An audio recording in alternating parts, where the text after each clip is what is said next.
श्री शिवाय नमस्तु। ध्यान कितनी एकादशी है?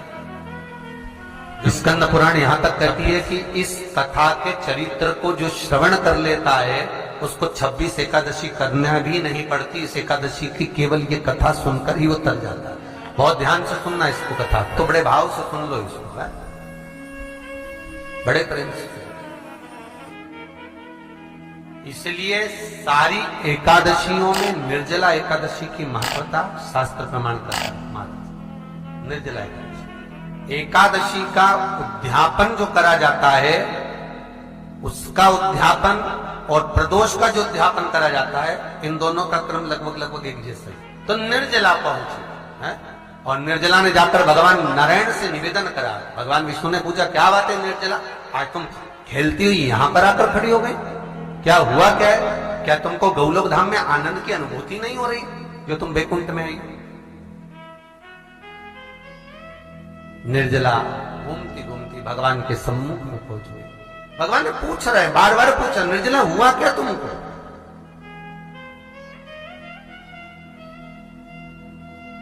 ए निर्जला, ए एकादशी, हुआ क्या है तुमको? क्या कारण है तुम्हारे यहां आने का, बैकुंठ पहुंचने का? बहुत ध्यान देना महाराज। शास्त्र कहता है सोमवार, मंगलवार, बुधवार, गुरुवार, शुक्रवार, शनिवार, ये देवता वो देवता सबके व्रत कर लो, सारे व्रत कर लो, पर ये व्रत आपको परमात्मा के धाम तक लेकर नहीं जा सकते, क्योंकि इनका जो पुण्य है वो मृत्यु लोक में आप थोड़ा सा भी गलत करते हैं तो पुण्य समाप्त हो जाता है। पर हिंदू धर्म के 3 व्रत ऐसे बता दिए जिन व्रतों का पुण्य समाप्त नहीं हुआ।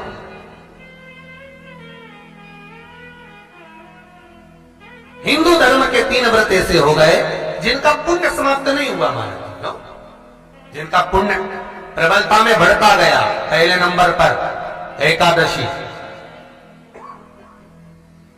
दूसरे नंबर पर प्रदोष और तीसरे नंबर पर शिवरात्रि। एकादशी भी 26 है तो प्रदोष भी जम के बोलते जाओ 26 है। शिवरात्रि केवल 12, केवल 12, और अगर अधिक मास की पड़ जावे तो ये 13, और अधिक की आय तो 13 है। तो यहां शास्त्र कह रहा है कि 3 व्रत हमारे यहाँ जिनका पुण्य समाप्त नहीं हुआ, जिनका पुण्य प्रबल हुआ, बड़ा, इसलिए आज भी माता एकादशी का व्रत करती है। और एकादशी का व्रत कर कर अगर कोई जीवात्मा को देते हैं, कोई मर भी गया तो उसको एकादशी का दान देते हैं। एकादशी का उसका दान किया। महाराज निर्जला खड़ी पूछा, क्यों आई हो, क्या कारण? निर्जला आई तब लक्ष्मी मैया उठकर निर्जला के करीब में गई। निर्जला बहुत सरल थी निर्जला। कहते हैं कामा एकादशी सबसे लंबी है। कौन सी एकादशी? कामा। फिर मोक्षदा उससे नीची है महाराज। और निर्जला जो है बिल्कुल छोटा स्वरूप है। निर्जला का मतलब देखा जाए तो केवल 2 चोटी करी हुई है। मस्तक पर भोर लगा हुआ है निर्जला के, माथे पर बिंदी लगी हुई है निर्जला के, सुंदर गले में तुलसी की मालाएं पहनी है निर्जला, हाथ में जो हाथ फूल जैसी माताएं पहले पहनती थी, आपको ध्यान में होगा, ऐसा बड़ा फूल होता था, अंगूठियां पड़ी होती थी, हाथ में ऐसा लगा रहता है। तो निर्जला हाथ फूल भी तुलसी के धारण करी। बड़ा सुंदर स्वरूप है माता निर्जला का महाराज। छोटी है तो माता लक्ष्मी उनके पास में गई और निर्जला से जाकर पूछा, निर्जला तेरे आने का कारण क्या है, तू बता। नारायण आपसे पूछ रहे हैं कि क्यों आई हो, किस लिए आई हो, क्या है तुम्हारे आने का कारण? निर्जला ने कहा, मेरी विनती केवल इतनी सी है मां कि मैं चाहती हूं कि मैं जीव के प्राण छूटने के बाद उसके प्राणों को जिस समय मैं लेकर जीवात्मा के प्राणों को परमात्मा तक भेजूं, बैकुंठ तक भेजूं, गौलोक धाम तक भेजूं, उस बीच में मुझे ले जाते समय कई नरक भी बीच में पड़ेंगे, कई स्थान ऐसे बैतरणी आदि के स्थान बीच में आएंगे तो वो स्थान में मुझे रोका ना जाना, मैं सीधे भगवान के धाम पहुंच जाऊं। ऐसी कृपा, ऐसी दया। जितनी माताएं एकादशी का व्रत करती, बहुत ध्यान से सुनना आज की कथा को, शायद जिंदगी में मिली ना मिली, पर ये कथा का रिश्ता तो बहुत ध्यान से सुनना। स्कंद पुराण यहां तक कहती है कि इस कथा के चरित्र को जो श्रवण कर लेता है उसको 26 एकादशी करना भी नहीं पड़ती। इस एकादशी की केवल ये कथा सुनकर ही वो तर जाता है। बहुत ध्यान से सुनना इसको, कथा को।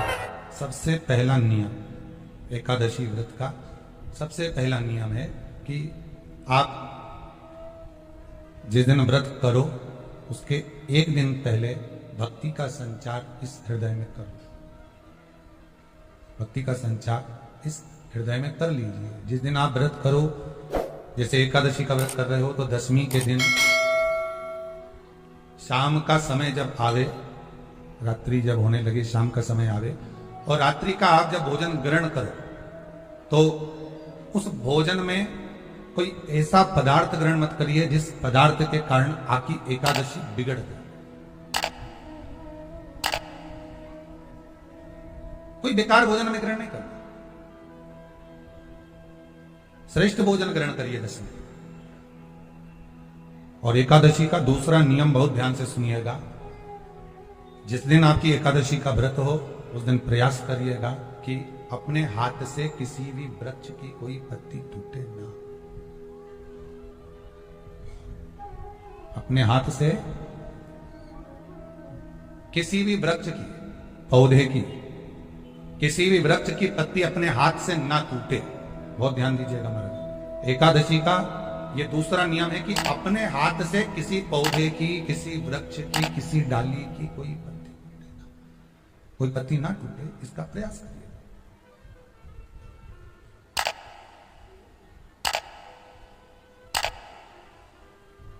कितना सुंदर व्याख्यान कहा है, कितना सुंदर वर्णन है महाराज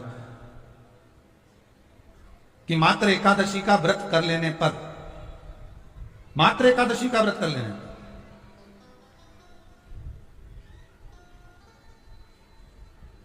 जो पूर्व में किया गया हमारा पाप कर्म है, हमने किसी जीव की हत्या करी है, हमने किसी को कष्ट प्रदान करा है, हमने किसी को अपशब्द कहा है, हमने किसी को ताने दिए, हमने किसी को आड़ा टेढ़ा कहा है, हमने किसी को गालियां दे दी है, मात्र एकादशी का व्रत ही कर लेने पर ये सारे जो दोष हैं वो समाप्त हो जाते, सारे दोष हमारी समाप्ति पर आ जाते।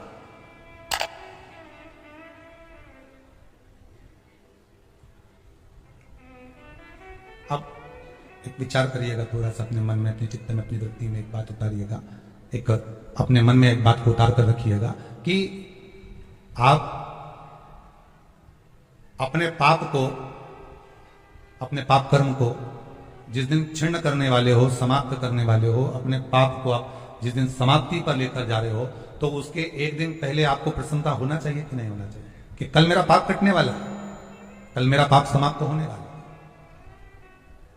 जो मैंने पाप कर्म करा है वो समाप्त होगा, जो मैंने पाप कर्म करा है वो कल समाप्त हो जाएगा। तो एक दिन पहले आपके चेहरे पर प्रसन्नता होगी ना हो?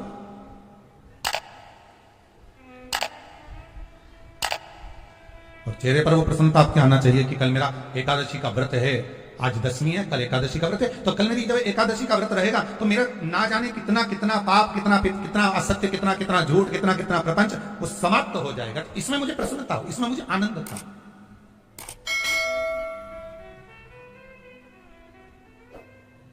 तो क्या कहा गया कि प्रयास करिएगा कि एकादशी के दिन कोई वृक्ष की, कोई डाली की, कोई कोपल की कोई पत्ती ना तोड़ी जाए। क्यों? तो कहा अगर उस पत्ती को हम तोड़ देते हैं, वृक्ष की पत्ती को या क्यारे में लगी हुई कोई डाली की पत्ती को हम तोड़ देते हैं तो एकादशी का पुण्य फल प्राप्त नहीं होता, एकादशी का कोई फल हमारे खाते में नहीं जाता, पुण्य फल प्राप्त। अब फिर भले तुम चाहे तुमने मोरदन खाया हो, चाहे तुमने फिर चिप्स खाई हो, चाहे तुमने फिर व्रत का कितना ही सामान खा गए हो, तुमने सोचा कि आज मेरी एकादशी है, तो फिर उसका कोई फल प्राप्त नहीं, उसका कोई सुख प्राप्त नहीं आपको। फिर रहे हैं वो भी श्रवण करें। एकादशी के दिन बन सके एक बेलपत्र, उस बेलपत्र के मध्य भाग में बीच वाली पत्ती पर लाल चंदन और दोनों पत्तियों पर पीला चंदन, नीचे वाली दोनों पत्तियों पर पीला चंदन, बीच वाली पत्ती पर लाल चंदन और दोनों पत्तियों पर पीला चंदन। और इसी बेलपत्र के साथ में जो लाल चंदन वाला जो पत्ती है उस पर एक श्वेत पुष्प, सफेद फूल रखकर आप अपनी कामना कर जब आपको जल चढ़ाते चढ़ाते 3 महीना, 4 महीना, 5 महीना, 6 महीना आपके हो जाए और बाबा देवाधिदेव महादेव को जल चढ़ाते चढ़ाते समय बीत जाए, तब बाबा से अपने दिल की बात कहने के लिए लाल चंदन, सफेद पुष्प, पीला चंदन दोनों पत्तियों पर अपने हाथ में लेकर कामना कर अशोक सुंदरी वाली जगह पर जब हम उसको समर्पित कर, अशोक सुंदरी वाली जगह पर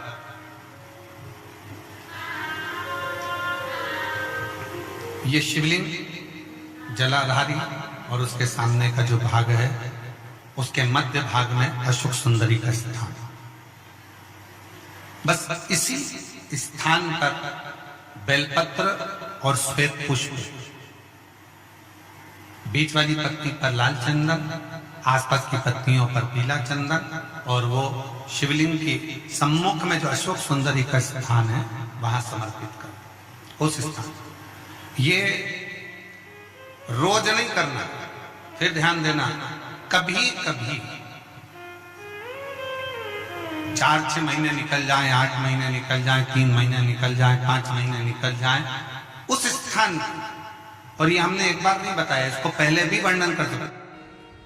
एकादशी के दिन गंगा के जल में मात्र 7 बेलपत्री डालकर जो नंदीश्वर भगवान अर्थात जो शंकर जी के शिवलिंग के सामने नंदी होता है, उस नंदी के चरण पर गंगा का जल चढ़ाकर बेलपत्री शिव पर समर्पित कर देता है, उसके घर में रुपया रुकना चालू हो जाता है। फिर वो गलत जगह पर नहीं जाता, गलत स्थान पर वो धन जाएगा ही नहीं। बेटा अगर व्यसन में पड़ा हुआ है, मदिरा पान में पड़ा हुआ है, मांसाहार में, जुए आदि में जा रहा है, तुम्हें लग रहा है कि मेरा बेटा गलत मार्ग पर जा रहा है, ये मित्र दोस्ती गलत हो रही है, वो सही जगह पर आ जाए। तो हो रही है 30,000 रुपये महीना, 40,000 रुपये महीना कमा कर लेकर भी आ रहा है, कमाई तो आपकी हो रही है। 30-40 हजार रुपये महीना आप कमा रहे हो, 50,000 रुपये महीना, 1 लाख, 2 लाख, 4 लाख रुपए आप कमा भी रहे हो, पर आया और चला गया, उसका क्या करोगे?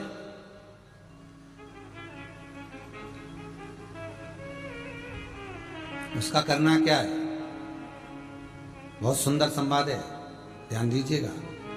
जिसके घर में कमाने वाले 2-4 हैं, पैसा तो आ रहा है और घर में टिक नहीं रहा, डॉक्टर में, पुलिस में, एक्सीडेंट आदि में, कहीं गलत जगह पर व्यसन में अगर पैसा जा रहा है, जुए में, मांसाहार, मदिरा पान, या कहीं आया पैसा, पैसा आने में कमी नहीं, आ रहा है पर टिक नहीं रहा, रुक नहीं रहा, कोई मांगने आ गया, दे दिया, फिर वहां से अपने पास नहीं आ रहा, अपन कह रहे भैया हमारा पैसा लौटा दो, नहीं आ रहा।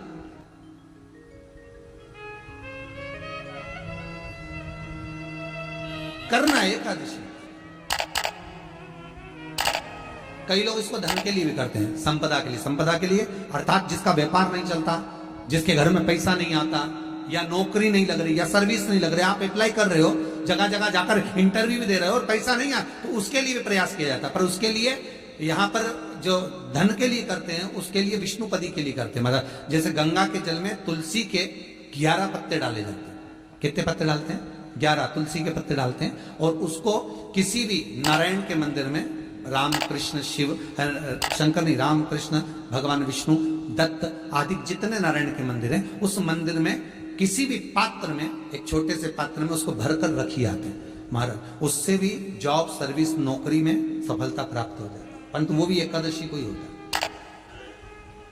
कुछ देर तक पात्र को रखा जाता है, फिर वही पात्र का जल किसी भी वृक्ष के नीचे डाल दिया जाता है, उससे भी नौकरी के लिए फायदा मिलता है। गंगा का जल तो साधारण नहीं, पैसा धन ज्यादा आने लगे तो पत्नी को कहना चाहिए कि देखो थोड़ा बहुत मेरा मन है शिव महापुराण की कथा हो जाए, या फिर कहीं सत्कर्म में लग जाए, कहीं ब्राह्मण भोज, साधु भोज, सन्यासी भोज, गुरु जन में, संत जन में, साधु जन में, तपस्वी जन में कहीं लग जाए।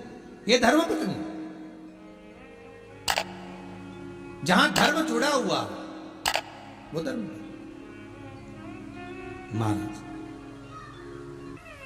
कुछ तिथियां होती हैं जिन तिथियों में अगर आप रोज गंगा का जल शंकर को नहीं चढ़ा सकते तो शिव महापुराण कथा कहती है, स्कंद पुराण कहती है, विष्णु पुराण कहती है, गर्ग संहिता कहती है, गीता पुरुष गोरखपुर का कल्याण का गंगा अंक कहता है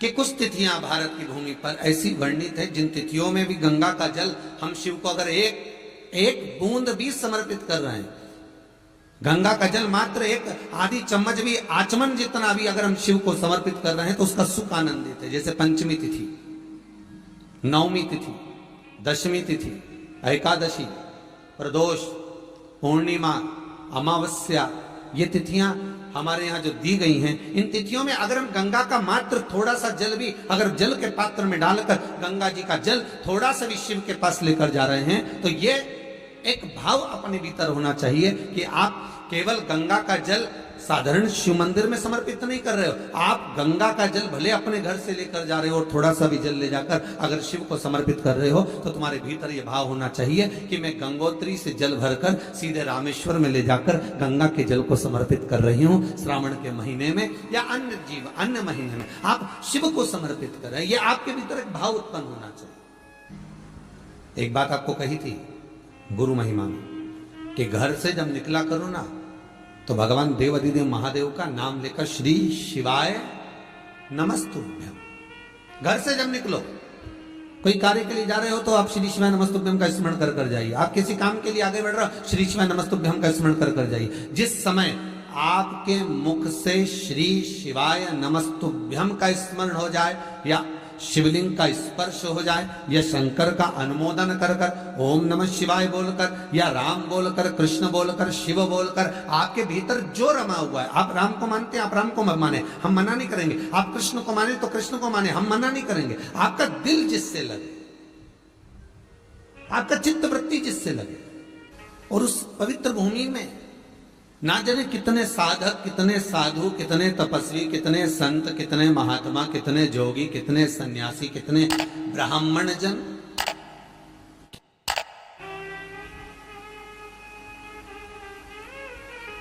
पवित्र भूमि,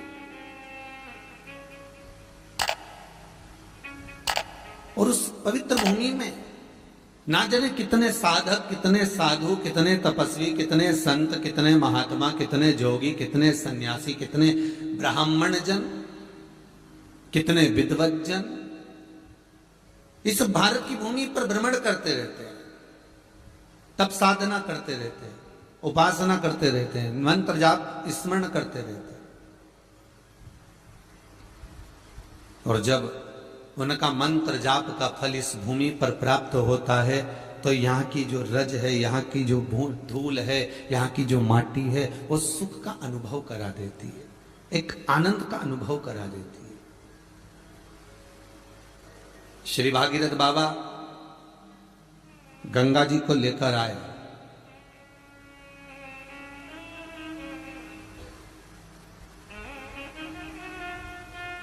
भागीरथ बाबा तो गंगा जी को लेकर आए 60,000 काकाओं के उद्धार के लिए, और वो गंगा भी बहती हुई गौमुख से लेकर चलते चलते चलते चलते वो गंगा भी कलकत्ता तक जब पहुंची है, गंगा सागर तक जब पहुंची है,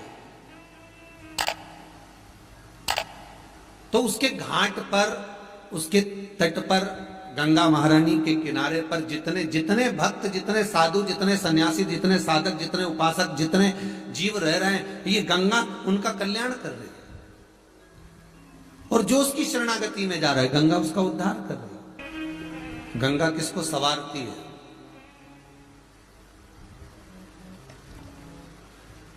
किसी ने कहा कि प्राण छूटे और गंगा जी में ले जाकर अस्थियों को छोड़ दो तो गंगा मोक्ष देती है।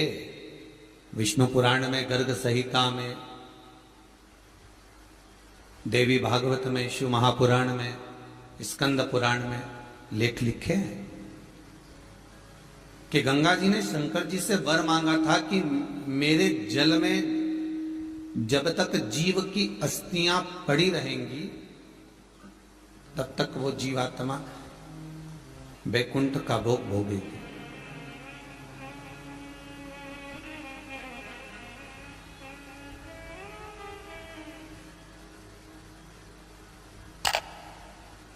पर गंगा जी ने एक बात और कही है, शिव महापुराण में आपने श्रवण करा ना करा, पर एक बात और गंगा जी कह रही है कि मैं तार दूंगी, मैं पापी से पापी जीव का उद्धार कर दूंगी, मना नहीं है। वैसे भी तो भारत की भूमि तो पावन पावन नदियां सारी की सारी जितनी वे हैं ये भारत की भूमि पर है, ये भारत माता पर विराजमान, सारे के सारे पावन तीर्थ इस भारत की भूमि पर विराजमान है।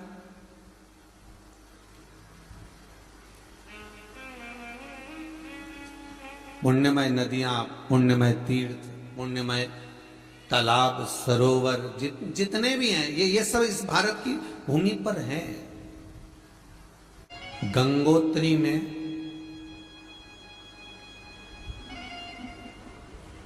आप लोग गए होंगे, कई लोग गंगोत्री, बद्रीनाथ के जो 4 धाम हैं, यमुनोत्री, गंगोत्री, केदार और बद्रीनाथ, विष्णु पुराण में कहा 3 तरह से मरे हुए व्यक्ति की गति नहीं है, उसको मोक्ष नहीं है। पहला पानी में डूब कर मरा हुआ, दूसरा सर्प के डसे से मरा हुआ, तीसरा स्त्री के हाथ से, नारी के हाथ से मरा हुआ व्यक्ति, इसकी गति नहीं है, मोक्ष नहीं है इसमें। इनकी गति केवल एक है, वो है शिव महापुराण की कथा। पानी में